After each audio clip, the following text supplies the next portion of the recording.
hoy nos toca hablar de las lecciones aprendidas del COVID, ¿no? Parece que vivimos en un mundo en donde tenemos varias crisis de manera paralela, o parece que unas se apagan a medida que otras aparecen, ¿no? Ucrania puede dejar detrás lo que ha sido el COVID puede dejar detrás lo que fue en su día la crisis financiera, pero ahora aparece otra crisis financiera a partir de la inflación que podría dejar atrás todo lo que tenemos, y sin embargo hay una evidencia. La primera lección que tenemos que aprender es que el COVID no ha acabado, el COVID sigue, y es muy probable que el COVID sea el prólogo de otras emergencias de salud global que puedan venir, que puedan aparecer en los próximos años, ¿no? Por lo tanto, yo creo que hoy, teniendo el beneficio de tener aquí al profesor Fadi El-Gerlali, que él viene de la Universidad Americana de Beirut, de Líbano, y que es un experto en una de las cosas que muchas veces parece que no se ve y que sin embargo es lo que más hace que la ciencia tenga un sentido, que es llevar el conocimiento a la acción política. Una de las grandes lecciones que hemos aprendido del COVID es que muchas veces la distancia que existe entre la toma de decisiones y la ciencia es muy grande. Cojamos el caso de lo que fue la epidemia del coronavirus. Cuando la epidemia empieza en China estábamos muy preocupados, pero aquí no se cerró nada, ni se tomó ninguna medida. Había ciencia que nos decía, modelos matemáticos que nos avanzaban que podía llegar. De hecho, teníamos una cierta conciencia de que las enfermedades infecciosas, para las que habíamos creado una serie de fronteras, no llegarían nunca. El ébola, 2014-2015, nos pareció que se quedaría exclusivamente en África, y por lo tanto tampoco se tomaron grandes medidas aquí.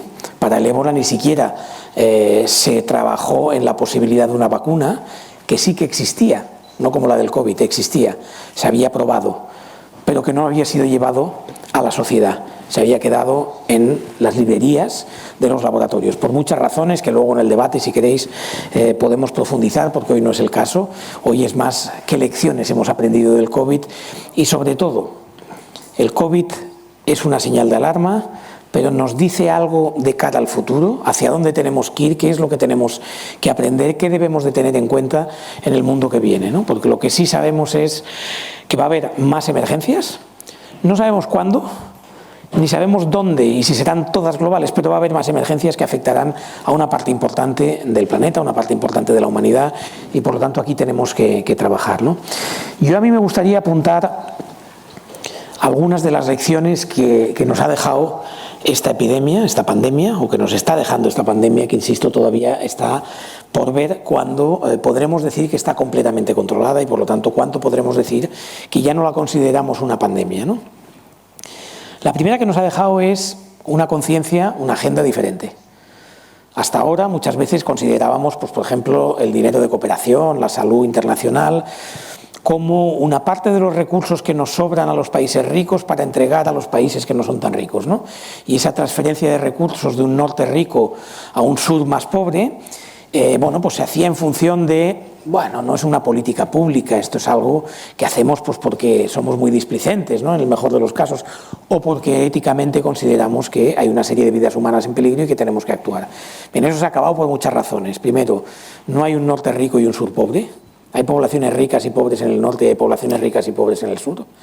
Segundo, no hay una mera transferencia de recursos, ni es suficiente una mera transferencia de recursos.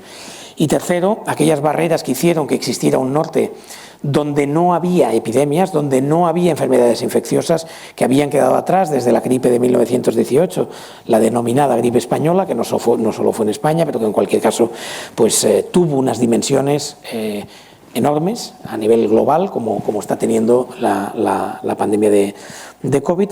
Eso que hizo desaparecer progresivamente, por ejemplo, la malaria en España desapareció en el año 60, en Málaga quedaban todavía algunos residuos, otras enfermedades como la tuberculosis desaparecieron más tarde, la polio casi en los 80, en fin, toda una serie de avances de los sistemas de salud que fueron haciendo que nuestros países, digámoslo así, fueran consiguiendo un ritmo de desarrollo muy superior a aquellos que no lo habían conseguido frenar, aquellos que no habían conseguido parar todas estas infecciones, ¿no?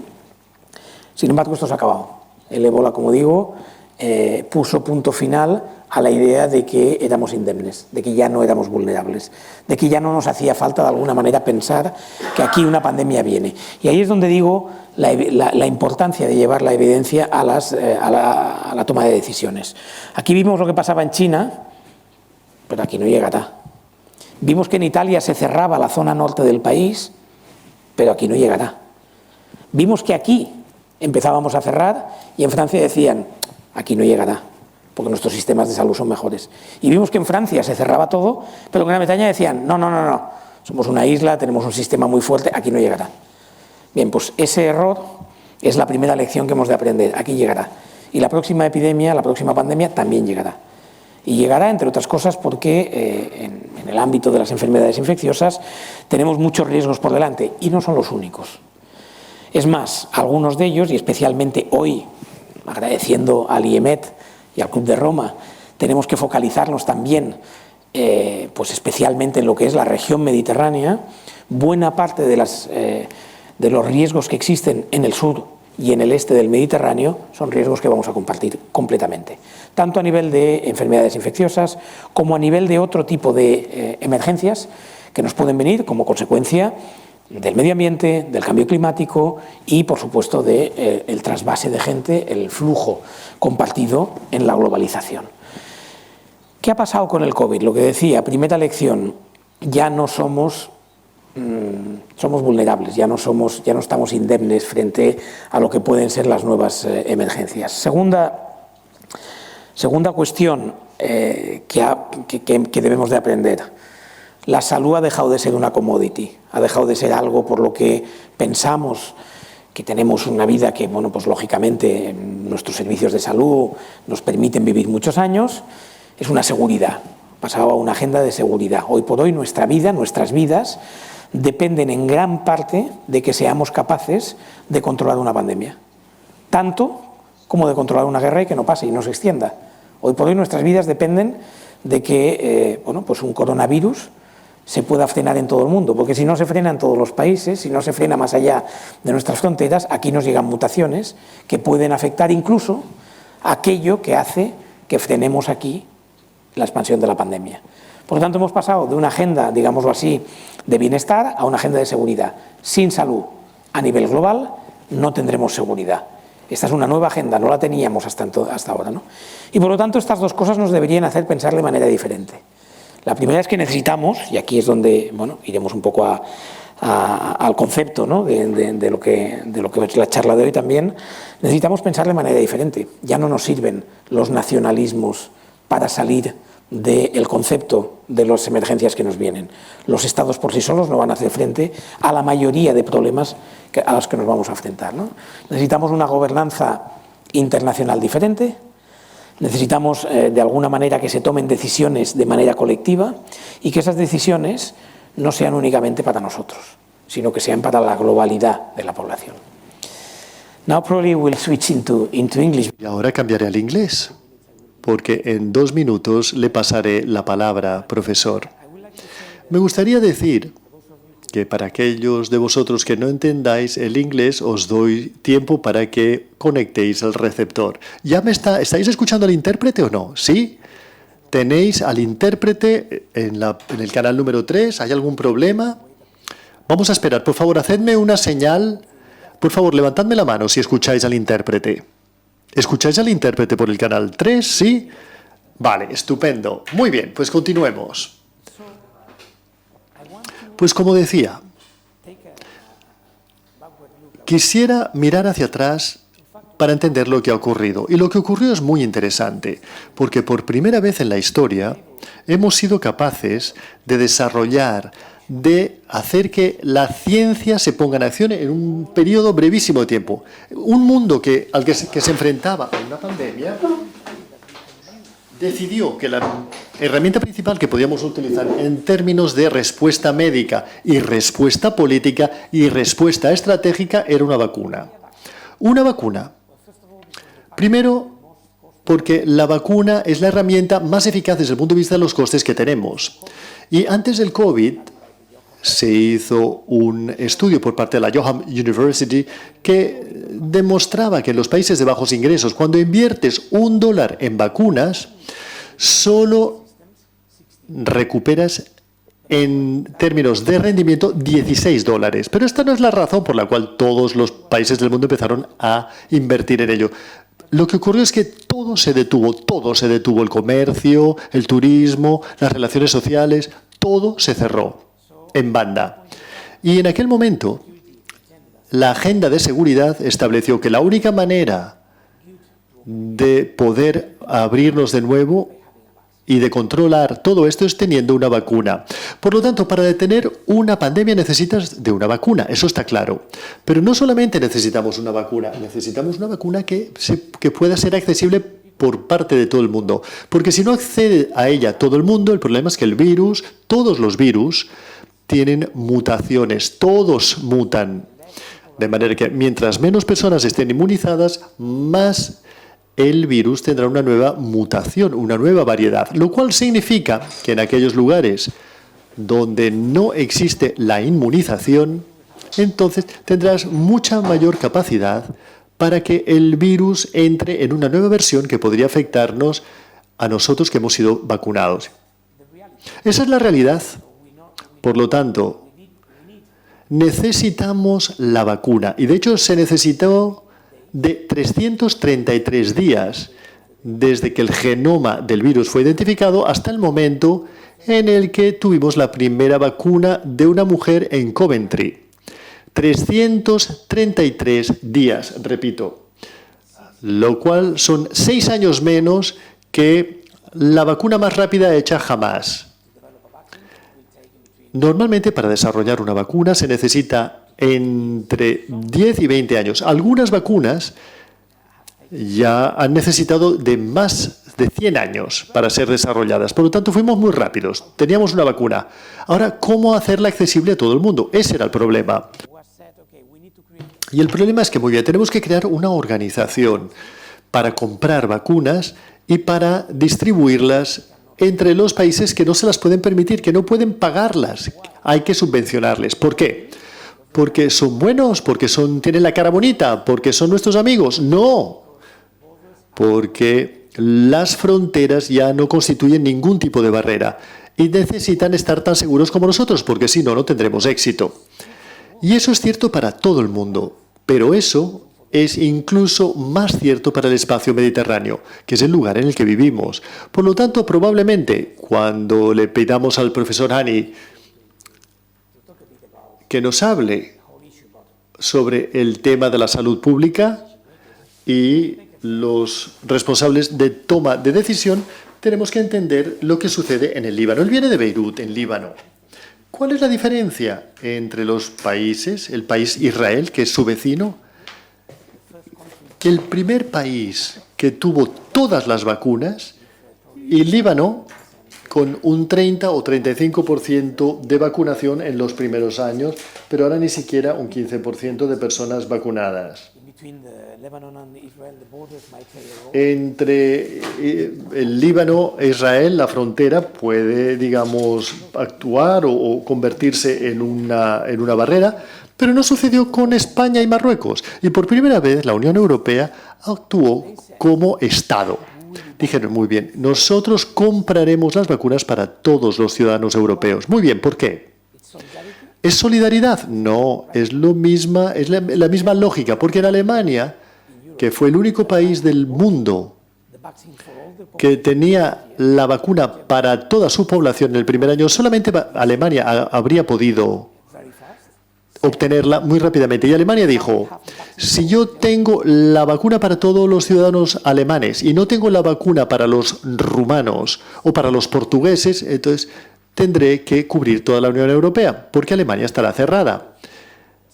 España estará cerrada, Francia estará cerrada, Portugal estará cerrado. Y esa idea, la idea de la Unión Europea, lo que es una lástima es que no se expandió a toda la cuenca mediterránea, porque al final la manera de transitar entre los unos y los otros es algo que marca la diferencia. en la economía, en el comercio y en la capacidad de relacionarse los unos con los otros. Por lo tanto, no fue un verdadero espacio mediterráneo en este sentido. Pues bien, con este marco referencial, no soy yo el que debería explicar las lecciones, sino el tener la oportunidad de tener aquí al profesor Fabi Al-Jabali.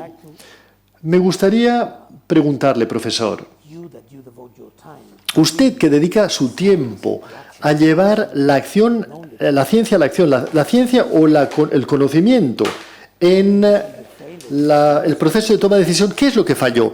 ¿Qué fallos vio usted desde su punto de vista en el área mediterránea? Tiene usted la palabra. Muchísimas gracias. Muchas gracias por estas palabras de introducción y por poner las cosas en contexto. Estoy encantado de estar en Barcelona. Barcelona es una ciudad que simplemente adoro. Y siento mucho no poder hablarles en castellano, pero me interesa muchísimo pues la lengua castellana. Hasta ahora he hecho 30 horas de lecciones de castellano y espero poder mejorar en los próximos años. Gracias pues por la oportunidad que se me ha brindado. Quisiera reflexionar un poquito sobre algunos de los elementos que ya has mencionado, Rafael. Yo he preparado algunas diapositivas para hacer más comprensible esta conversación. Quisiera reflejar algunos de los mensajes clave que ya hemos aprendido y lo que hemos aprendido sobre la evidencia en lo que se refiere a la interfaz con la política. Y debo decir que después de haber trabajado en este espacio durante más de 15 años, es decir, cómo llevar la evidencia a la política, yo venía de la práctica como administrador en un hospital y luego pasé al gobierno, trabajé en con el gobierno del Canadá y con algunos responsables del proceso de toma de decisión muy importantes antes de pasar al mundo académico. Y yo lo que veo es que hay que llevar la evidencia a la política y a la práctica. Pero hemos aprendido mucho en los últimos años. Pero una cosa muy importante que surgió de la pandemia es que esta es la primera vez en que hemos visto a los primeros ministros, presidentes y políticos hablando de la importancia de utilizar la evidencia en el proceso de toma de decisión. Esto es muy importante.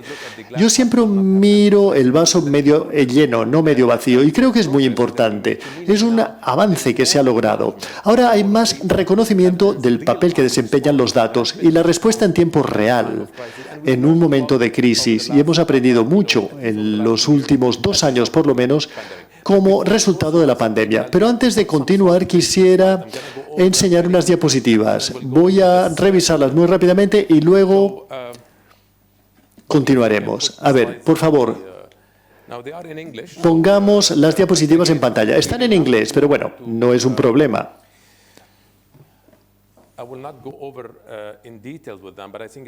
No voy a entrar en el detalle del texto escrito de las diapositivas, pero quiero ahondar en lo que ya ha mencionado Rafael. Muy bien, sí. Permitidme que... Funciona muy bien. Yo quisiera mencionar que estoy aquí para enviaros y transmitiros algunos mensajes. Un mensaje importante, y he pensado que empezaría mi ponencia con algunos de los mensajes clave que quiero transmitir en esta sesión. El primer mensaje es que actualmente la salud es una cuestión de seguridad y desarrollo. Tenemos aquí un caso claro de por qué eso es así. Ciertamente tenemos que repensar la arquitectura global de la sanidad.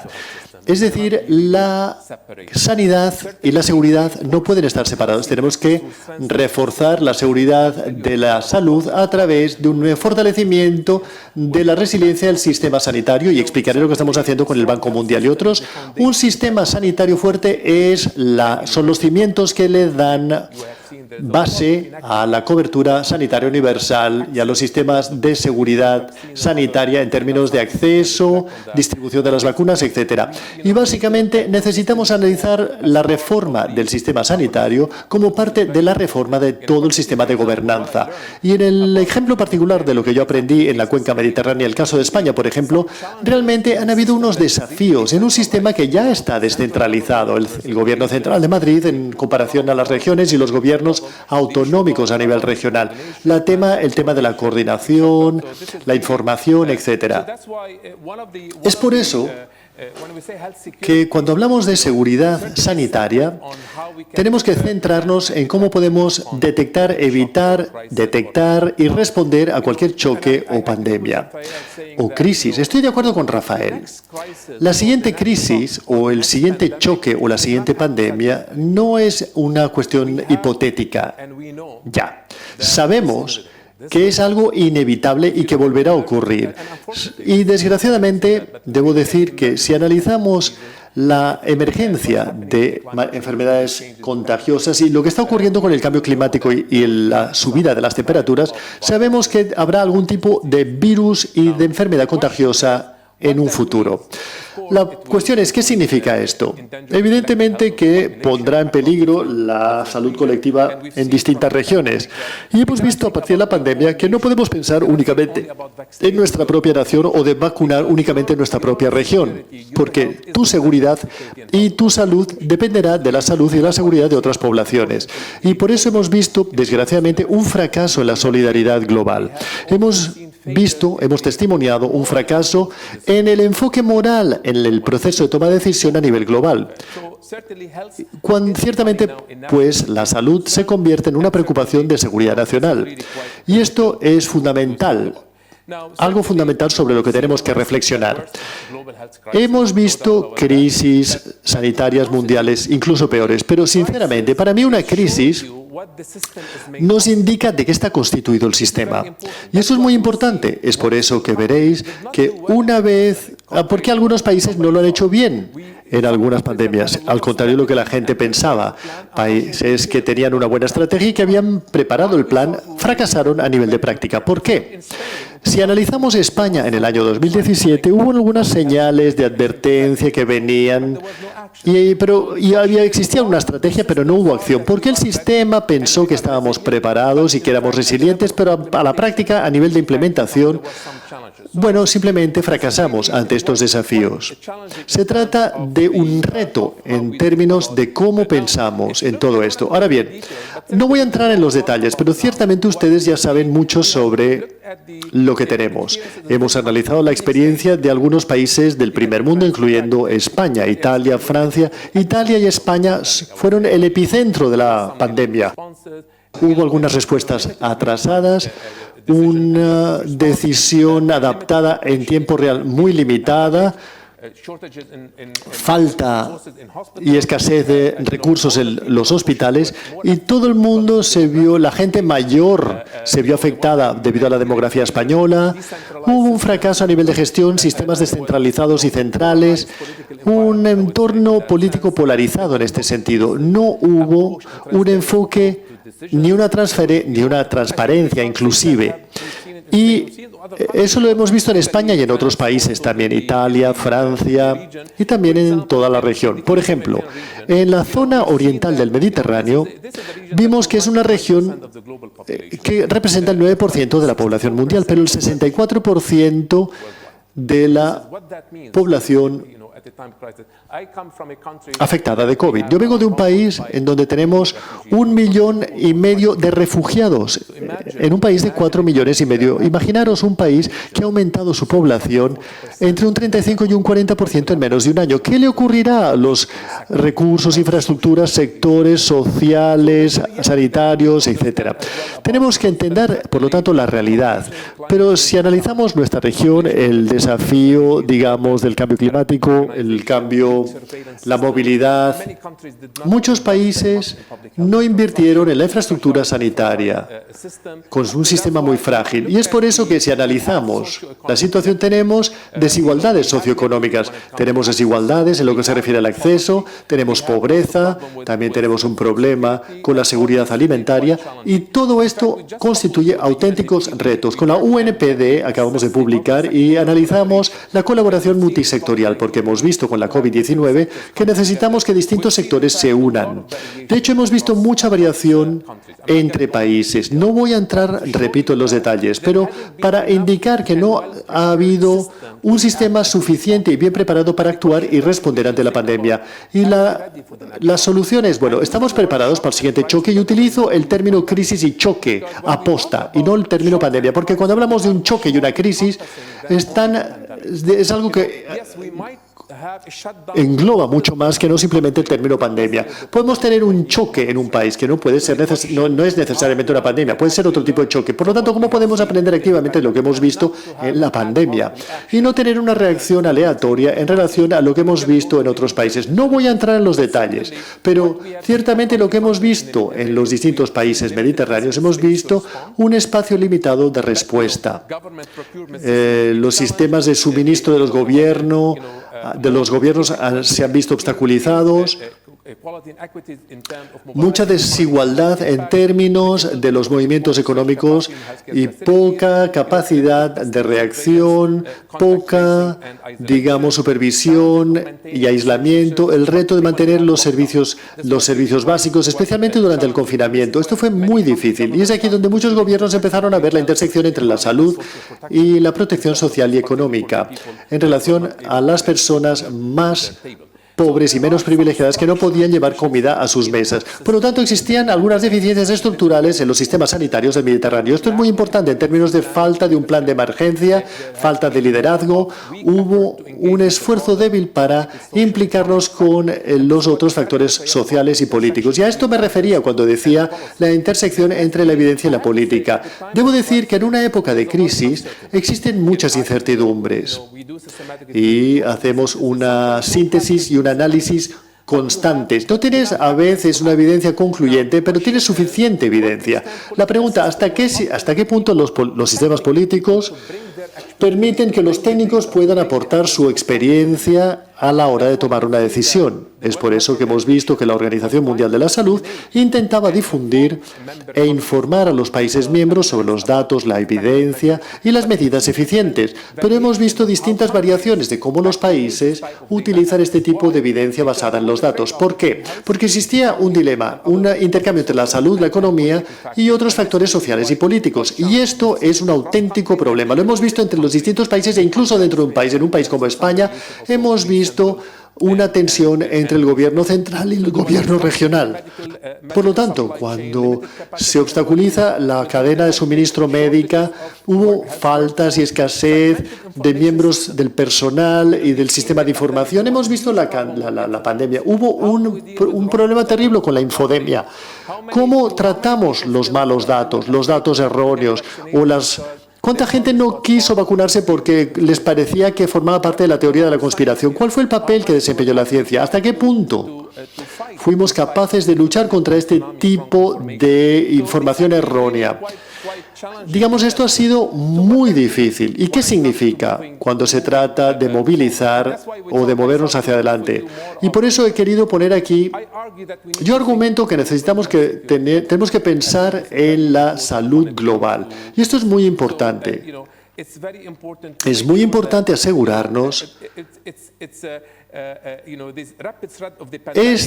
esta difusión rápida de la pandemia nos demostró las brechas y los, digamos, cuellos de botella y también nos indicó los fracasos sobre cómo gobernamos la salud a nivel global y cómo analizamos la salud no como un bien de consumo masivo, sino como un elemento de seguridad global y cómo podemos asegurarnos de que los sistemas de salud públicos sean capaces de detectar, evitar, prevenir y responder ante las enfermedades contagiosas. Ciertamente nos tenemos que asegurar de que la seguridad sanitaria sea conceptualizada en términos centrales de espacio. Tenemos que asegurarnos. Rafael ha mencionado el nacionalismo de las vacunas. Desgraciadamente, existió una carrera por parte de los países ricos para poder comprar rapidísimamente las vacunas, pero nos olvidamos de que se trata de un problema de seguridad global, no únicamente de un problema de seguridad nacional. Y este fue también un problema, y es por eso que la seguridad sanitaria tiene que estar íntimamente interrelacionada con la seguridad nacional. No podemos tener una salud global resiliente sin un buen sistema sanitario global. Y en algunos países de ingresos bajos y medios en la zona oriental del Mediterráneo y más allá. Es por eso que es importante analizar la seguridad sanitaria y los sistemas sanitarios y asegurarnos de que estén profundamente interconectados. Ciertamente, cuando yo hablo de un sistema sanitario más resiliente, esto se relaciona con una seguridad sanitaria a nivel local, regional, nacional y global. Cuando tenemos un sistema fuerte de supervisión, cuando tenemos un sistema de información fuerte, cuando tenemos un sistema de inmunización fuerte, cadenas de suministro, compra pública, todo esto es importante y puede ayudar a los países a mitigar y responder a los desafíos en distintas regiones. Es por eso que cuando hablamos y decimos que tenemos que mejorar la resiliencia de los sistemas públicos de sanidad, nos damos cuenta de que, de hecho, muchos países han seguido distintas estrategias, pero no han utilizado una herramienta total. ¿Cómo podemos asegurarnos de que nuestro sistema esté preparado para cualquier tipo de pandemia en un futuro? Es por eso que ahora estamos trabajando con el Banco Mundial y estamos pilotando esta estrategia y este proyecto, esta herramienta en la zona oriental del Mediterráneo, para apoyar al gobierno, no solamente las autoridades sanitarias, todo el gobierno, para saber dónde están, dónde se encuentran en términos de preparación, dónde están los bucles, dónde están, digamos, las brechas, dónde están los vacíos y cuál es el plan de acción. Estamos trabajando en esta herramienta. No voy a entrar en los detalles porque será publicada próximamente, pero para que cualquier país sea resiliente, tienen que implicarse a nivel de gobernanza, tienen que fortalecer su situación organizativa, presupuestaria, financiera y sus recursos, y tienen que invertir en sistemas de información.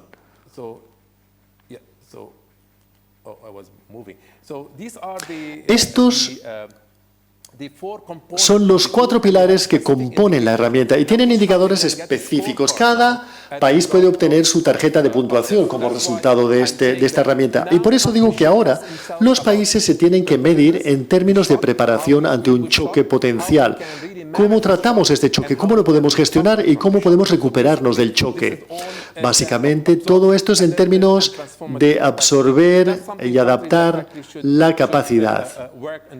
En esto los países tienen que trabajar. No voy a entrar en los detalles de la herramienta. Quiero acabar con algunas imágenes. Pero ahora tenemos una herramienta diagnóstica muy detallada para que todos los países hagan un autodiagnóstico de dónde se encuentran desde el punto de vista de la resiliencia, qué funciona bien, cuáles son las brechas, los vacíos, los bucles y qué tenemos que hacer en los próximos 1 o 2 años. De hecho, los gobiernos deberían también estar presentando esta información al público. Deberían tener la suficiente transparencia como para decir dónde estamos en este proceso en términos de gobernabilidad. Es una herramienta muy detallada a nivel de financiación, a nivel de recursos para el sistema sanitario y a nivel de los sistemas de información y de datos, indicadores específicos para cada ámbito. Y todos los países obtendrán una puntuación. Se trata de una tarjeta de puntuación. Estamos empezando a mejorar, estamos desarrollándonos, estamos expandiéndonos o tenemos ya un sistema maduro. Es decir, que cualquier choque que ocurra posteriormente estaremos preparados para detenerlo. Y se trata de una puntuación o un objetivo movible. No es una herramienta para juzgar o comparar países, sino que se trata de una herramienta específica que será utilizada por parte de los países para poner en ejecución todo ello. Lo que está muy bien de esta herramienta es que para responder a esta herramienta todos los sectores tienen que hablarse mutuamente y no lo puedes hacer simplemente yendo al Ministerio de Sanidad o al Ministerio de Economía y Hacienda. No. Lo que está muy bien de este proceso, de esta herramienta, es el proceso. Cómo unir a todo el mundo alrededor de la misma mesa, porque no se trata ya de una única autoridad sanitaria. Forma parte de la salud como un elemento de seguridad. Por eso quisiera mencionar que tenemos que asegurarnos de que invirtamos en el sistema sanitario, y esto lo menciono porque es muy importante, y es por eso que si vemos alrededor del marco referencial tenemos la sanidad global con un sistema sanitario y con una cobertura universal. Para lograrlo necesitamos tener un sistema sanitario fuerte porque es fundamental para nuestra seguridad. Ningún país puede afirmar que tiene una buena seguridad sanitaria si no tiene un buen sistema sanitario. Eso está claro. Por eso existe un detalle muy específico sobre lo que se necesita hacer a nivel global, a nivel de salud global. ¿Qué tipo de reglamentación tenemos que cambiar? ¿Cuáles son los sistemas de alerta temprana que tenemos que establecer en la cuenca mediterránea? ¿Cuál es el sistema de respuesta de emergencia que tenemos que tener en cada país? ¿Qué programa de prevención de enfermedades tenemos que establecer? Rafael ha hablado de la investigación y el desarrollo. De hecho, si analizamos la última evidencia que tenemos entre manos, creo que tenemos que repensar el sistema de motivación para la investigación y el desarrollo. Las instituciones académicas tienen que formar parte de esta investigación y desarrollo y no tiene que estar únicamente en manos de empresas privadas. Y esto es algo también que hemos aprendido. Repensar toda esta organización estructural es muy importante. Mi respuesta para responderte es que no estoy viendo mucho progreso.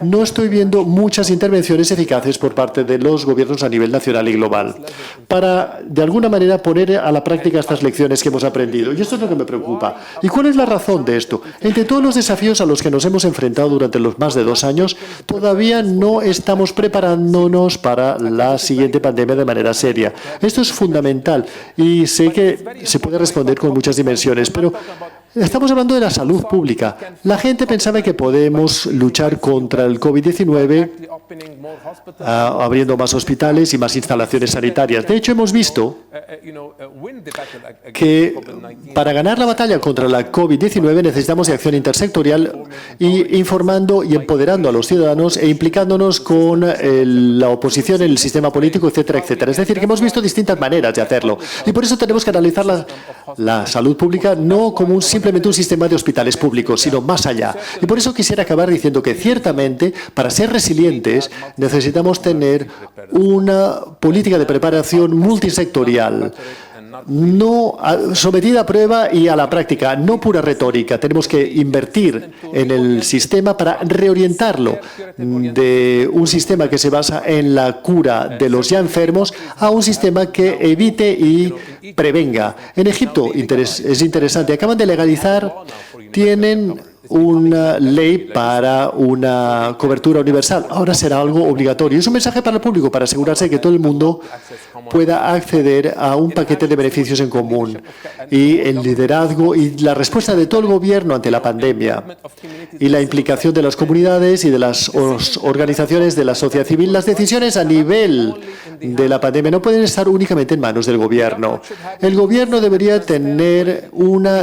implicarse de manera transparente para que haya una experiencia técnica alrededor de la mesa, implicarse con la oposición y con las comunidades, con los ciudadanos, para asegurarse de que tengamos una decisión colectiva que todo el mundo pueda entender y que todo el mundo pueda cumplir.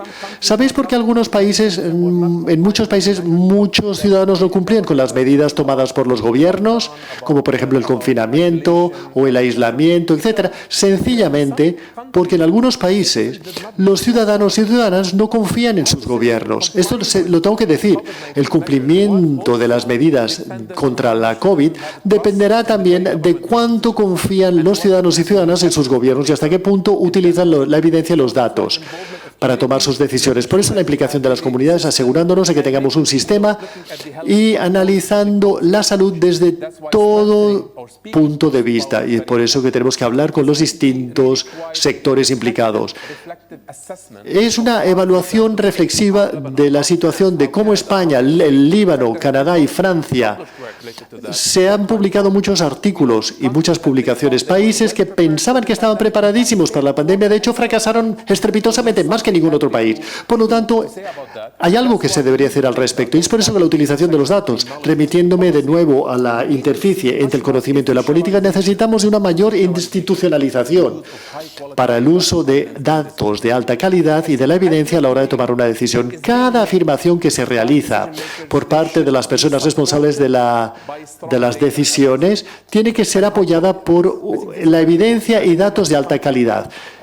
Y muchos países no están trabajando así. En el Canadá, por ejemplo, el Ministerio de Sanidad, donde yo solía trabajar, cualquier recomendación que uno le presenta a la persona responsable de persona encargada de la decisión, tiene que ver los datos, la evidencia y la evidencia concluyente. La decisión puede ser política, pero por lo menos, técnicamente hablando, estás proporcionando datos de alta calidad a las personas responsables de la toma de decisión. Tenemos que asegurarnos de que tengamos sistemas de rendición de cuentas transparentes, claros, y tenemos que asegurarnos de que el avance tecnológico también esté presente. Y mi último mensaje es que tenemos que implicarnos, no solamente a través de la solidaridad transmediterránea, sino que tenemos que trabajar en el diálogo, tenemos que implicarnos con distintos países. Tenemos que actuar antes de que, en relación a las respuestas sanitarias transfronterizas entre regiones, países y regiones. Tenemos que transferir la experiencia en tiempo real y de manera transparente. Todo esto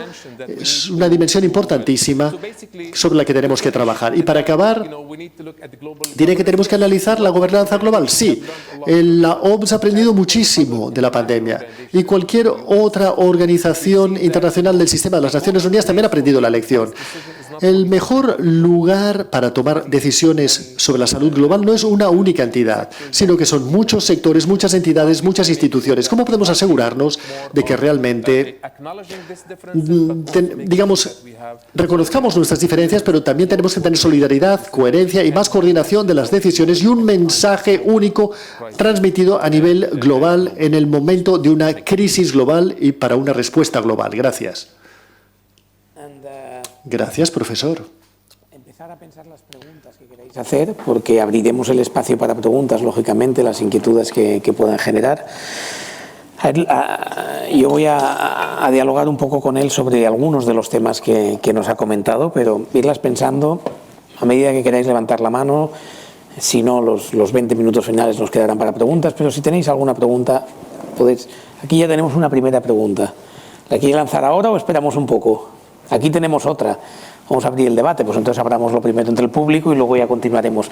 Aunque, let me say that you have already opened... Debo decir que usted ya ha abierto muchísimos frentes en términos de cómo tratamos esta pandemia. El tema de la evidencia y el llevar esta evidencia a las personas responsables de la toma de decisiones. Recuerdo que en el momento de la crisis de la COVID aquí en España, había un investigador de nuestro equipo en concreto, un emiólogo que dijo, cuando tuvimos el primer caso en España, él dijo, esto estará ocurriendo exactamente tal y como ha ocurrido en Italia. Será masivo y durará entre 2 años y medio y 3 años, porque no estamos haciendo nada al respecto. Tenemos esta evidencia, pero los políticos no estaban dispuestos a confinarnos. El equilibrio era muy difícil. Y existen... Primero, permitamos que el público formule sus preguntas. Buenas tardes. Primero una consideración que siento que sea pesimista. No soy un experto en sanidad ni médico, pero sí quiero transmitir mi impresión como observador. Yo creo que la lección del COVID y algunos otros fenómenos es más bien negativa. Cuando la pandemia se utilizaba mucho la frase aquella, esta es la ocasión para, puntos suspensivos, muchas cosas. Cambiar el modelo turístico, cambiar el modelo de la solidaridad intergeneracional, internacional. Lo cierto es que yo observo más bien un repliegue, como consecuencia de esto, un repliegue hacia lo nacional, hacia el bloque. Ahora mismo estamos en una guerra que es la del bloque occidental, la OTAN, contra el bloque exsoviético. Bien, lo que funciona ahora es un repliegue nacional. En Gran Bretaña hay un repliegue hacia lo neoliberal. La primera ministra esta es realmente fantástica. Y eso se hace, aunque se hunda la libra esterlina, vamos a saco. ¿Vamos a saco en qué sentido? Retiramos las ayudas a los vulnerables y bajamos los impuestos a los ricos. Lo que quiero concluir es que yo no veo el panorama tan el médico forma parte de un asunto global. Y la situación en Italia o la previsible en Brasil indica también un repliegue hacia los valores nacionales tradicionales. No hay un concepto humanidad conjunto, no existe. Lo que ocurra en Afganistán nos preocupa, nos molesta, pero es su problema. La conclusión es, la pregunta, ¿no cree usted que está ocurriendo que en la distinción entre lo urgente y lo importante, lo urgente se nos está comiendo lo importante? Gracias. You want to answer to this question or we have... ¿Quisieras responder primero a esta pregunta? Porque hay otra pregunta. Podríamos formular la segunda y luego respondemos a ambas. Y así contestar a las dos. ¿Quién?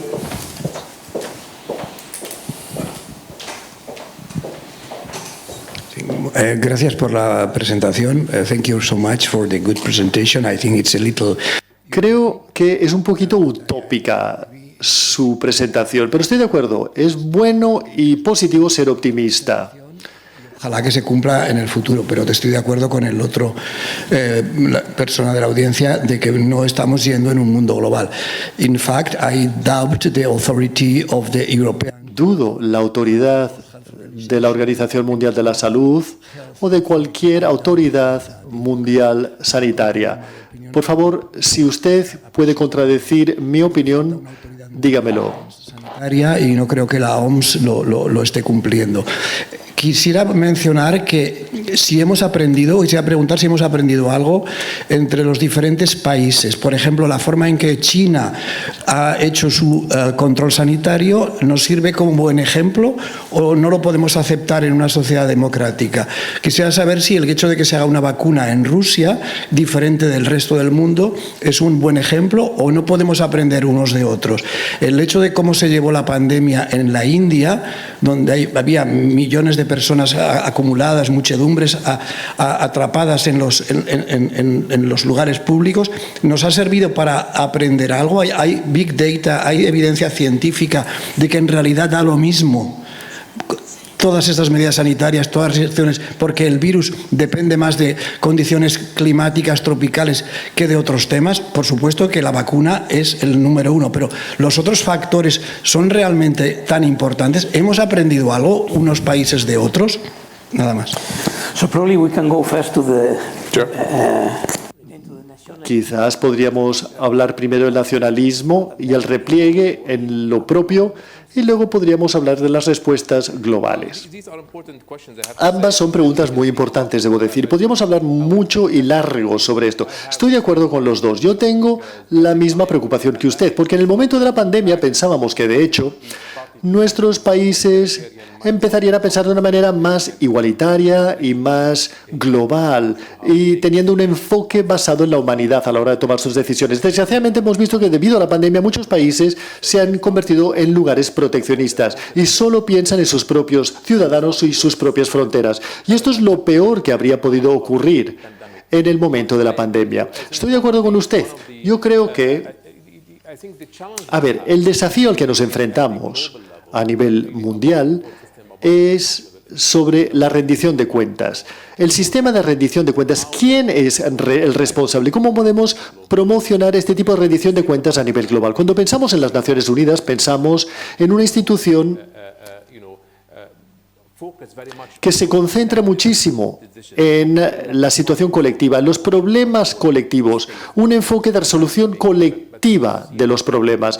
Pero desgraciadamente también hemos visto algunos fracasos y problemas en la manera en que las decisiones se han tomado. Y, ya sé que no estoy respondiendo a la pregunta, sino que estoy intentando reflejar mi propia preocupación.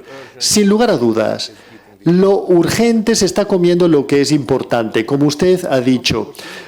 Lo vemos en la crisis de los refugiados. Miremos lo que ha ocurrido con el problema de la política de refugiados. Todas las agencias internacionales, toda la financiación se dedica a brindar apoyo a Ucrania.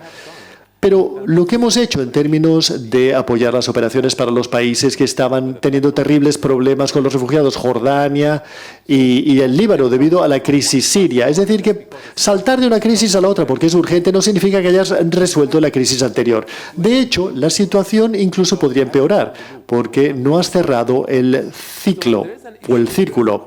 Por lo tanto, aquí hay un llamamiento que hago a la comunidad internacional. todos los gobiernos, incluyendo el de mi país, cuando dicen, ¿cómo resolvemos esta crisis energética? ¿Cómo podemos tener esta crisis de refugiados? ¿Cómo podemos asegurarnos de que tengan acceso a la sanidad y a la educación, etcétera? La comunidad internacional no es capaz de proporcionar este tipo de apoyo de una manera escalable y sostenible sin una solución clara, y por lo tanto estoy de acuerdo con usted. Desgraciadamente, en la política las prioridades cambian constantemente y de manera dramática. La pregunta, ¿cómo podemos hacer que las personas responsables de la toma de decisión sean responsables y rindan cuenta sobre sus decisiones? Lamentablemente todavía fracasamos a nivel global a la hora de lograrlo. Incluso si vemos cómo los países están respondiendo ante las medidas de la COVID-19, no existe un sistema de equilibrios y verificaciones. Al final es una decisión nacional. Y, bueno, la OMS proporciona recomendaciones, pero no son vinculantes. Y todo el poder está en manos de los gobiernos. Y los países no rinden cuenta sobre las decisiones que no se basen en los datos fiables y la evidencia. Y esto nos remite a un sistema de rendición de cuentas, un sistema político. Y todo esto para decir que comparto completamente con usted su preocupación. Y no he mencionado mi preocupación en relación al futuro. Ha habido muchas lecciones que hemos aprendido, pero muy poca acción ha sido tomada. Y esto es así y no hay vuelta atrás.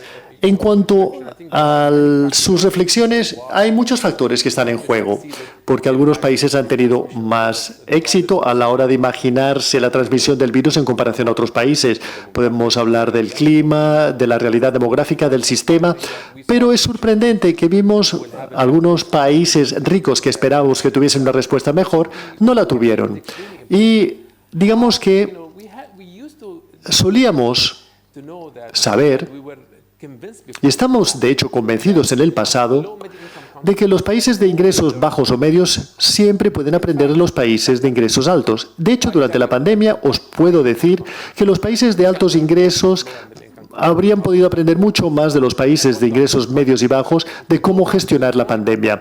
Y remitiéndome de nuevo a lo que usted ha dicho, ¿hasta qué punto tenemos este tipo de plataforma para compartir lecciones y para compartir experiencias y para compartir conocimientos? Sí, algunos países son proteccionistas, algunos países no quieren compartir datos. Incluso en el momento de la advertencia precoz y de la alerta precoz sobre la transmisión del virus, vimos que había muy poca información muy limitada, debido a muchos factores políticos, factores de seguridad, factores económicos, etcétera, etcétera. Ahora bien, ¿cómo podemos asegurarnos de que tengamos sistemas de alerta precoz, alerta temprana en todos los países? ¿Cómo podemos asegurarnos de que todos los países sean transparentes a la hora de detectar y comunicar los datos para el bien global, para toda la humanidad, para la seguridad mundial? Algo que no hemos visto y que yo personalmente no he visto que se haya hecho progreso significativo en esta dirección, pero creo que lo que usted ha dicho es extremadamente importante. Muy bien, tomémoslo a partir de aquí, y yo creo que la mayor parte de los puntos que usted ya ha planteado están conectados entre sí. Y también con las cuestiones que se han mencionado. Cuando usted dice, una de las lecciones que hemos aprendido, y usted lo estaba diciendo en estos momentos, algunos países de altos ingresos podrían haber aprendido de los países de bajos ingresos o ingresos medios, en términos de campañas, de comunicación, etcétera, porque al final la experiencia nos demuestra que todos estos países trabajan con la salud pública porque no tienen tratamientos ni buenos sistemas de sanidad, etcétera, etcétera. Y luego usted dice, una cosa que he apuntado es que los datos y la evidencia tienen que ser utilizados para convencer a las personas que toman las decisiones por nosotros. Pero, ¿estamos preparados para la próxima pandemia? Formula usted como pregunta. ¿Usted cree que el tener datos y evidencia, los gobiernos están dispuestos a tomar decisiones duras sobre la población a menos que haya gente que se esté muriendo? Si la gente se está muriendo, entonces de acuerdo, pero si no, no. Magnífica pregunta. Es por eso que estamos convencidos que necesitamos de datos de alta calidad, incluyendo la revisión sistemática de la evidencia, pero no se ha tomado acción. Si analizamos, hay muchos casos. Por ejemplo, el tabaquismo. Muchos países, hace ya más de 3 décadas de evidencias sobre los efectos nocivos del tabaquismo. Algunos países lo han ilegalizado, o han reducido, o lo han prohibido. pero otros países no han tomado ninguna acción. O sea que existen líderes políticos, razones políticas y razones económicas. Lo que quisiera decir es que la disponibilidad de la evidencia en tiempo real es una variable muy importante, pero no es suficiente, porque a veces no estamos comunicando la evidencia de la manera correcta. Y pensamos que los responsables de la política pública tienen un acceso en tiempo real a los datos. Pues bien, no es así. Si analizamos los países, ¿cuántos datos conflictivos surgieron durante la pandemia? Distintos tipos de datos, distintos tipos de... Una cosa era la utilización de datos locales con una precisión cuestionable. Es decir, que todos estos datos deberían pasar a una plataforma única. ¿Qué es eso? La intersección entre la evidencia, la política y los políticos. ¿Cómo unirlos? ¿Cómo podemos intentar entender el contexto y entender el sistema político? Y utilizar y comunicar la evidencia de una manera que sea, digamos, amistosa hacia los usuarios. Algunos políticos no entienden los datos. Nos sorprenderíamos. No esperes que los políticos tengan este tipo de conocimiento técnico que uno quisiera, incluso entre las autoridades sanitarias. La cuestión de cómo comunicar la evidencia, a ver, estamos aclarando cuál es el problema, cuál es el tamaño del problema, cuál es la causa del problema y cuál es la acción que se debe tomar. A veces los responsables de la política pública reaccionan de una manera que si les dices, si haces esto obtendrás este resultado, si dices esto ganarás las elecciones. Pero a veces las autoridades públicas reaccionan cuando les has dado una bofetada. Tenemos mucha evidencia y si no invertimos en salud pública, esto es lo que nos ocurrirá en la próxima pandemia. Por lo tanto, se trata de eso. Para mí, habiendo trabajado para distintos gobiernos en el pasado, la política es ciencia, arte y demás.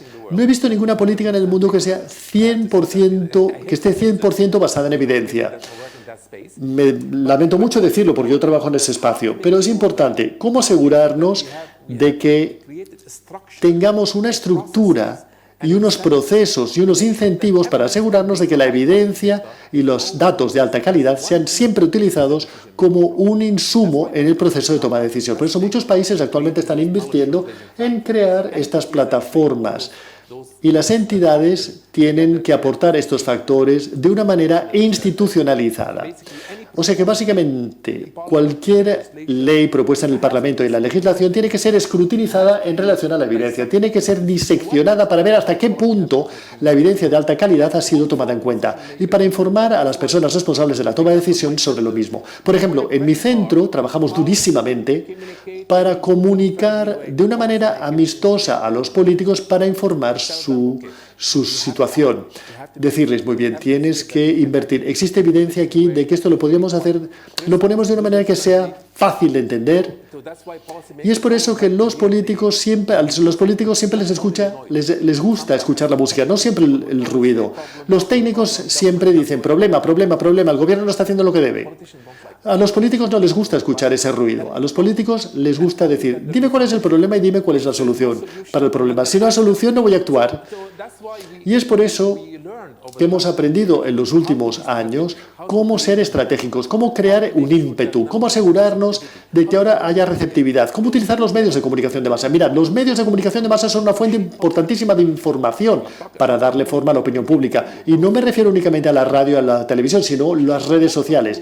La cuestión es que no estamos invirtiendo suficientes esfuerzos para educar a las personas que son muy influyentes en las redes sociales, en los periodistas, en los medios de comunicación, en términos de cómo utilizar activamente la evidencia para poder darle forma a la opinión pública. Porque la gente actúa ante las historias emotivas. El gobierno no lo está haciendo bien, los pacientes están sufriendo porque no pueden pagar, pero a veces no estamos dándoles el enfoque adecuado. Y por eso la intervención debería ser sobre cómo alcanzar a los políticos utilizando la evidencia, pero de una manera que sea comprensible para ellos. Y cómo proporcionarles una respuesta eficaz. El político quiere saber, ¿qué tengo que hacer ahora? ¿Qué voy a hacer en los próximos 2 días? Para eso tenemos lo llamado 3, 10, 30. Tenemos un producto que produces en 3 días. Bien, queremos tomar una decisión en el próximo reunión del gabinete. Tenemos esto, tenemos el panfleto, en 3 días podemos proporcionar una respuesta, lo puedes hacer y así es como se hace. Si nos das más tiempo, podemos hacerlo en 10 o 30 días. De manera que hemos aprendido, entre otras cosas, en esta plataforma, de actuar con una respuesta rápida. Porque los políticos, se puede decir, los técnicos y los académicos necesitan de demasiado tiempo para proporcionar una respuesta. Y el gobierno no siempre entiende lo que están diciendo o son demasiado complicados. Ahora estamos intentando asegurarnos de que todo sea más sencillo, todo esté preparado, pero lo comunicamos de una manera más fácil de entender. Por eso, durante la COVID-19, invertimos mucho en un sistema de respuesta rápida, cómo proporcionar una respuesta en tiempo real. Si existe incertidumbre sobre la evidencia, por ejemplo, en relación a las vacunas, sí, esto es una vacuna experimental, ha sido realizada o desarrollada en un periodo breve de tiempo, pero la cuestión es, ¿eres transparente en relación a esto, al conocimiento que tienes? ¿Dices lo que sabes y no dices lo que no sabes? ¿Le estás hablando a la gente de lo que no sabes? Creo que eso es muy importante. Esto mejoraría la confianza hacia los políticos por parte de los ciudadanos. Por eso yo creo que este tipo de evidencia entre la interfaz política-ciencia es muy importante. Y actualmente brindamos apoyo a los países a través de programas de mentoría y tutoría sobre cómo crear lo que llamamos una unidad de respuesta rápida dentro de los gobiernos, dentro del Parlamento, dentro del gabinete de ministros, dentro de los ministerios. Cómo asegurarnos de que estos equipos puedan proporcionar datos de alta calidad y evidencia rápidamente y, de alguna manera, utilizarlas para la toma de decisiones. Como tú muy bien dices, es importante entender que sí, efectivamente, no esperamos que los políticos sean expertos en sanidad pública. Eso no es un error. El error sería que ellos no confiasen en las autoridades sanitarias. Y entonces, como ya hemos dicho, los medios de comunicación de masa son muy importantes. La información es muy importante. Y creo que, por ejemplo, tomando un caso que seguramente todos conocéis, al comienzo de la entrega de las vacunas en Europa, la mayor parte de las personas tenían ya muchísima información. De hecho, acudían a los centros sanitarios y decían, no, yo quiero la Moderna, o no quiero AstraZeneca. Sabían mucho, pero no confiaban en las autoridades públicas, porque decían, estas vacunas han sido compradas y no son buenas. Quiero la Pfizer, por ejemplo. Y la idea es obtener una buena solución, confiar en las autoridades, de manera que cuando caduque esa vacuna tengas otra correcta. Si se produjese una nueva crisis a partir del coronavirus, yo me pregunto si la mayor parte de la gente diría quisiera una nueva vacuna y no sabemos a qué nivel serían eficientes en comparación a las vacunas antiguas. Yo quisiera saber qué ocurrió en la parte oriental de la cuenca mediterránea, porque una cosa que creo que decimos es que tenemos muchos mecanismos de solidaridad y maneras de dialogar entre distintos países, etc. Sin embargo, al final, un país como el tuyo, el Líbano, se sintió totalmente aislado y solo. No podíais basaros en la Unión Europea. Digamos, el ejemplo de Ucrania es un buen ejemplo. Antes de la guerra no obtenían la vacuna de la Unión Europea, porque no eran Unión Europea, y no obtenían la vacuna de Rusia, porque Rusia les enfrentaba como enemigo. ¿Y en quién se podían basar? ¿Y qué ocurrió en la parte oriental de la cuenca mediterránea? ¿Y cómo consideras que estos fracasos fueron percibidos por parte de países como el Líbano o por parte de cualquier otro país? Bueno, debo decir que nosotros no tenemos, diría yo, los mismos mecanismos u organizaciones que tenéis aquí en relación a las distintas políticas tratadas entre los países europeos. Eso no lo tenemos en la región oriental mediterránea. Esto ha sido un reto. No hemos visto mucha coherencia de política entre los distintos países en la región oriental del Mediterráneo. Y hubo bastante variabilidad. Algunos países, hasta cierto punto, son países que siguen una política más que realizan una política. Simplemente miraban lo que hacía el vecino y le imitaban. ¿Qué hacen los otros? Pues eso voy a hacer yo también. Pero ciertamente existen una gran variabilidad en términos de respuesta y también hubo una falta de mecanismos de protección en muchos de esos países, que se basaban muchísimo. Debo decir, en el caso del Líbano hubo mucha respuesta técnica proporcionada por el COVAX a través de la vacunación, pero creo que esto no es sostenible. La pregunta es cómo, si nos remitimos a qué significa la coordinación, solidaridad regional y un marco referencial de política ante una crisis. Desgraciadamente, de esto no lo tenemos. Y, bueno, yo esperaría que este tipo, digamos, de crisis actuará de acicate para ir en esta dirección. Una cosa que me has recordado mientras hablabas de la vacunación y del tipo de información, yo creo que lo que hemos aprendido es que las personas responsables de la toma de decisión no son únicamente las personas que están en el gobierno, en el sector público. La persona que toma una decisión o responsable de tomar una decisión pueden ser los ciudadanos mismos. Y hemos visto muchas intervenciones, independientemente de la decisión tomada por el gobierno, envía esa evidencia de manera sencilla a las personas no iniciadas, que no entienden de ciencia, pero pueden verse convencidas por la ciencia. Y por eso ahora estamos trabajando más en el COVAX para los ciudadanos, para personas que no saben nada de la salud pública. ¿Qué necesitan saber sobre este problema? ¿Qué necesitan para acceder a una plataforma? ¿Cómo entender a los políticos? ¿Cómo pueden influir a través de su voto en una elección?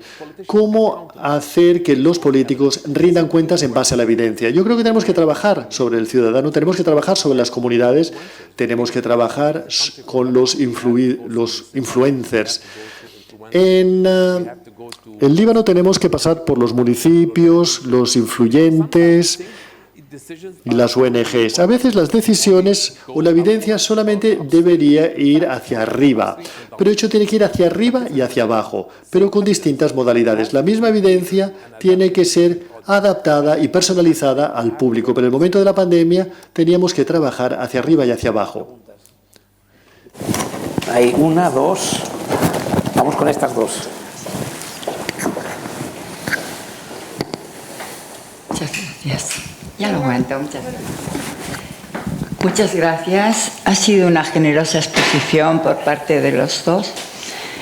Y yo le quiero preguntar a los dos, después de la experiencia que se ha adquirido, pasado ya el tiempo que llevamos de COVID, cuando venga la próxima pandemia, Shock. iremos a la búsqueda de la competencia más potente de tal o cual laboratorio para adquirir la vacuna más eficiente, la que más potente sea. Óigame, el desconcierto es mayúsculo, porque los gobiernos, desde las comunidades al central, no se van a poner de acuerdo, ni se han puesto, ni se ponen, ni se pondrán, nunca. Entonces, los de a pie, ¿qué tenemos que hacer? ¿Volver a vacunarnos con un índice de desconfianza también mayúsculo, perdón por la redundancia? Aclárenmelo, por favor. Muchas gracias. Well, you were talking about research and development. Bueno, usted estaba hablando de la investigación y el desarrollo. Seguramente tenemos que cambiar el modelo, ¿verdad? Y seguramente podría responder y compartir su visión sobre las vacunas. Es una pregunta interesantísima la que usted me formula, muy difícil de responder, y entiendo perfectamente lo que usted me dice. A ver, a mí me gusta su pregunta porque sé que usted es una persona implicada. Usted claramente es una persona implicada y por eso formula esta pregunta tan importante.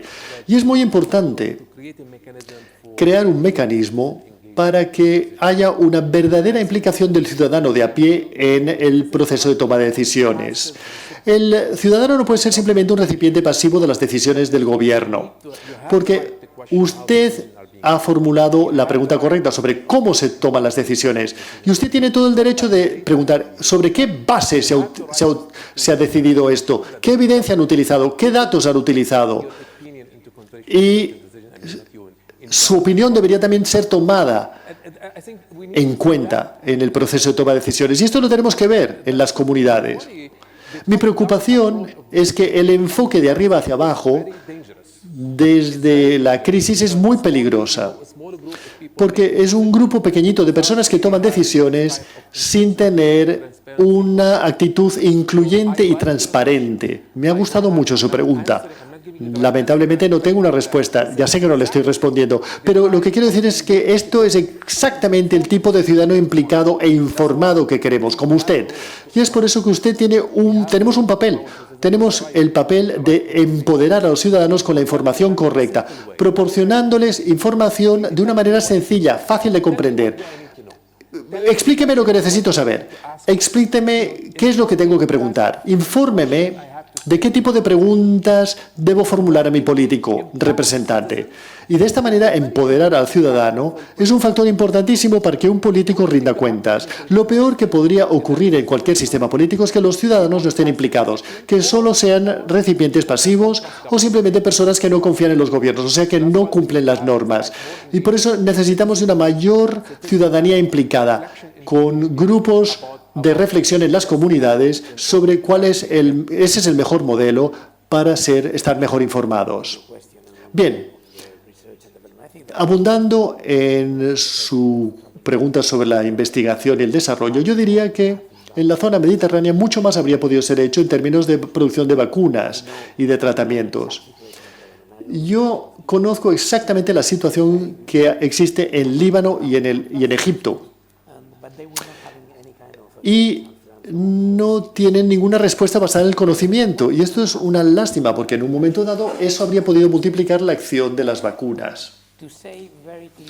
Y hay que decir alto y claro, tenemos que cambiar algunos temas que se relacionan con el desarrollo de las vacunas y el desarrollo de los fármacos en general.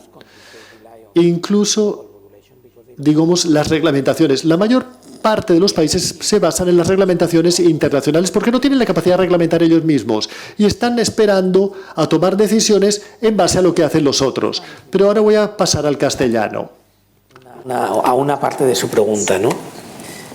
Vendrán más vacunas, necesitaremos más vacunas, no sabemos si las necesitaremos para todos, pero sí sabemos una cosa, y es que la inmunidad en aquellas personas que están con una coinfección grave, desde una diabetes avanzada hasta un cáncer, hasta otra serie de enfermedades coronarias, que tienen inmunodepresión, están muy a riesgo, y personas de edad y están muy a riesgo. ¿Qué edad ponemos? El dato hoy en Cataluña es, han muerto 11 personas esta semana.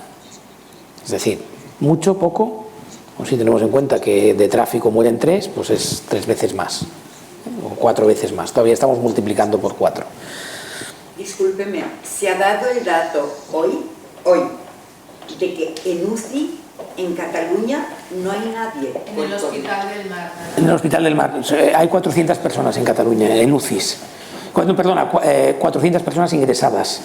Y hay aproximadamente, sí, exacto, 400 personas en UCIs en toda Cataluña, de las cuales ha habido 11 muertes, de esas 11 muertes, 8 son mayores de 80 años.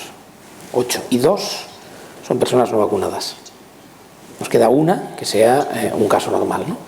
Luego va a tener que haber una cuarta dosis. Esa dosis va a ser para aquella gente que está más a riesgo, porque son los que pueden padecer peor una pequeña ola de una nueva variante para la cual no estén preparados. Las vacunas que tenemos hoy no son estériles, no esterilizan, no impiden que nos contagiemos. Lo que impiden es que desarrollemos la enfermedad de manera severa, en un porcentaje muy elevado, no al 100%. Entonces hay que, lógicamente, vacunar a las personas que están más a riesgo. Es la evidencia que tenemos hoy. Es la que tenemos hoy. Puede que cambie, puede que venga una variante para la que estas vacunas no estén bien preparadas y tengamos que volver a cambiar el plan y empezar a pensar en vacunar a todo el mundo. Hoy por hoy parece que no. Parece que no. Pero insisto, para personas a riesgo sería conveniente. ¿Hemos cambiado el sistema? No, no lo hemos cambiado.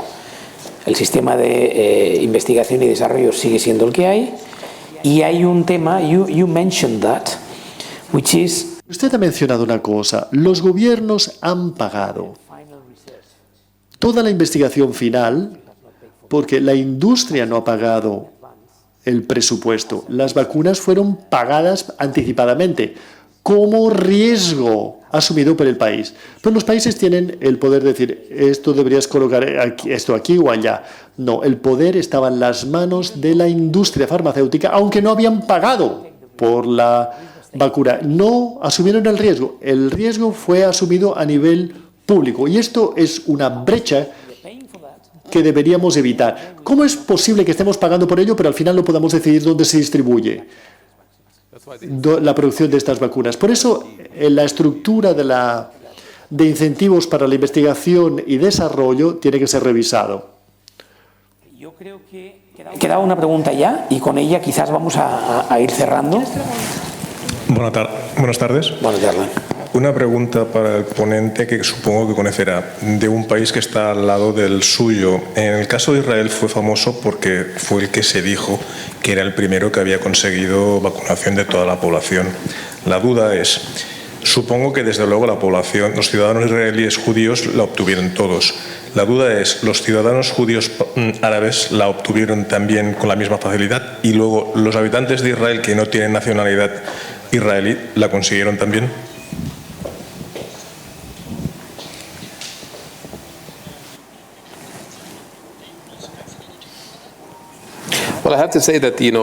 Debo decir que es una pregunta muy interesante. Hace más de un año yo estuve en uno de los webinars globales en que hablamos del nacionalismo de las vacunas y vimos que desgraciadamente ha habido muchas desigualdades en términos de quién obtiene la vacuna en países que tenían muchas vacunas. Básicamente, en el caso del país que usted está mencionando, Israel, existen algunos casos en los que, de hecho, había ciudadanos que tenían más de una dosis de la vacuna en un momento en que muchas personas estaban viviendo sin ningún tipo de acceso a ninguna vacuna. Y este es el tema de la desigualdad y de la discriminación que hemos visto. Es un hecho, es así. Ahora bien, las razones son distintas y no voy a entrar en los detalles políticos, pero a mí me parece que la manera en que los países han tratado el tema de la vacunación es más una cuestión ética y moral, más que nada. Va más allá de la salud pública. Es una cuestión moral, es una cuestión ética. ¿Cómo es posible que tus ciudadanos tienen más de una dosis de la vacuna, mientras que otras personas que viven en el mismo territorio, de hecho, no pueden acceder a ningún tipo de vacuna? Pensémoslo. Y es por eso que hemos visto, yo creo que se trata de una cuestión ética y moral, y un fracaso ético y moral en cómo hemos tratado el tema de la distribución de las vacunas y también en términos de la carrera del nacionalismo de las vacunas, que ha sido terrible. Tú puedes vacunar a todo el mundo en el país, pero si tu vecino no está vacunado, tu vacunación es inútil, no has hecho nada. Si es corta, una última pregunta. Yo he seguido bastante los datos sobre vacunación en los países del mundo. Este mito de Israel es falso. En su momento se dijo que había 3 países que lo petaban, que eran Israel, Reino Unido y Estados Unidos. Las cifras al final en estos 3 países son muy bajas. Muy bajas quiere decir 65%. En Israel el motivo principal es de orden ideológico religioso. Los ortodoxos y ultraortodoxos no se vacunan. En Estados Unidos también es de orden ideológico. No se vacunan simplemente porque no quieren. Y si en Israel había 2 vacunas es porque sobraban, porque había gente que no quería vacunarse. No digamos los palestinos, que esto no cuenta ni no hay que vacunarnos, nada más. Hay muchos palestinos que son israelíes. Ya sé. Muchos árabes que son israelíes, vamos. Bueno, muchos, unos cuantos. Unos cuantos. De hecho, no dejan de ser territorios ocupados, con lo cual tendría la responsabilidad. En Gaza no han visto vacunas, ¿eh? No, por eso. Pero, no, en parte tiene razón. Lo que pasa es que hablamos de la primera ola, que es cuando se tenía escasez, cuando había escasez de dosis. Bueno, el caso de Israel es un caso claro, entre otras cosas porque hace un acuerdo con una farmacéutica para utilizarse como lo que sería un ensayo clínico de fase 4B, ¿eh? Lo digo con todas las comillas.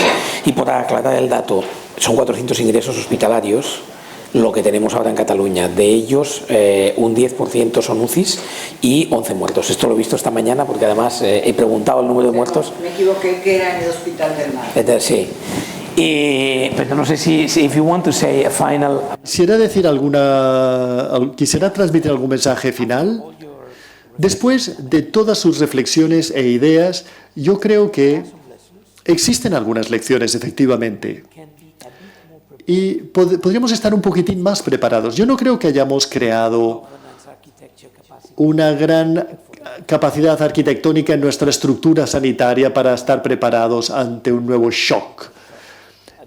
Vale, no hablemos de pandemia, hablemos de choque global, porque afecta el comercio, la economía, la globalización, los viajes, todo.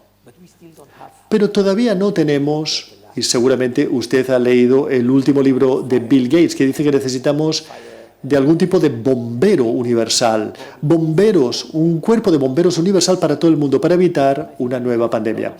Creo que hemos aprendido muchas lecciones. Algunas de ellas serán seguidas, pero todavía tenemos un sistema muy complejo para el futuro y no todo estará preparado para el próximo choque. ¿Qué piensa usted?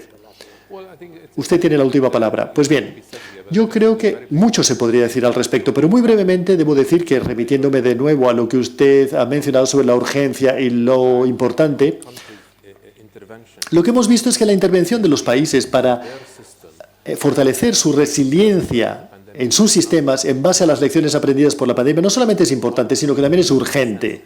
Es decir, cómo crear esa sensación de urgencia entre los países y las regiones para realmente invertir e intentar ser más resilientes. ¿Cómo podemos fortalecer nuestro sistema? ¿Cómo podemos hacer una autoevaluación de nuestros sectores y de nuestros sistemas dentro del país para ver cuál es nuestro posicionamiento y para saber qué intervenciones tenemos que acometer y qué tipo de acciones debemos llevar a cabo? ¿Y cómo podemos conectar todo esto con el sistema político? Pues yo creo que esto es extremadamente importante. Mi preocupación es que a veces los políticos lo único que quieren es maximizar votos y solamente miran lo que pueden hacer durante los siguientes 4 años de mandato, pero simplemente ignoran las decisiones a largo plazo.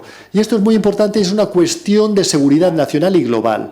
Y significa que las reglas del juego político no se aplican. Yo suelo decir que las crisis son una oportunidad para el cambio, porque se concentran, son acontecimientos de concentración.